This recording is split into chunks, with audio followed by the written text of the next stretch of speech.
كرومبو كرومبو مع المفتش كرومبو. النهارده أول ما وصلت المكتب جات لي استغاثة من الست أم شاهين اللي ساكنة في حارة العيال خربت، بتقول لي إن في أمر خطير. الحقوني، غسيلي ياما، لبسي ولبس عيالي اتسرق، الحقني يا كرامبو. وعرفت من أم شاهين شكل الغسيل ما بقاش فاضل غير التحقيق.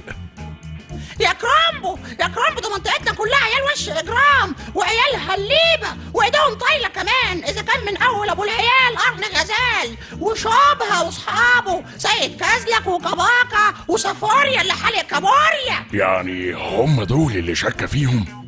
في حد يا اخويا شك في ولاد منطقته برضك؟ شوف انت شاكك في مين وانا معاك وش. وما كانش قدامي غير اني احقق مع حرامية الغسيل اللي في المنطقة، سعيد منشر، فرغل ابو مشبك، ومستكة في استكة. ولما سألت سعيد منشر قال: لا يا كبير، سعيد منشر تاب من سرقة القطاعي، تلاقيه طار كده ولا كده، بقولك ايه بالإذن كده. ولما سألت فرغل ابو مشبك قال: لا مؤاخذة، كده فيها أنا لشخصيتي الكريمة.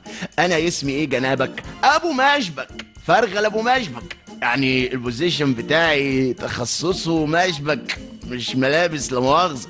ولما سألت مستكة في استكة قالت: نعم، وانا هعمل ايه يا اخويا بلبس ام شاهين؟ ده انا مقاس سمول وهي بتاع يجي 18 اكس. رجعنا الهدوم وعرفنا الحرامي. نزليني ياما نزليني. خليك يا واد جوه اللبس لحسن يتسرق تاني. انا عرفت مين اللي سرق الغسيل بتاع ست ام شاهين. لو انت كمان عرفت قول لنا مين هو. 1 سعيد منشر، 2 فرغل ابو مشبك، 3 مستكة في استكة.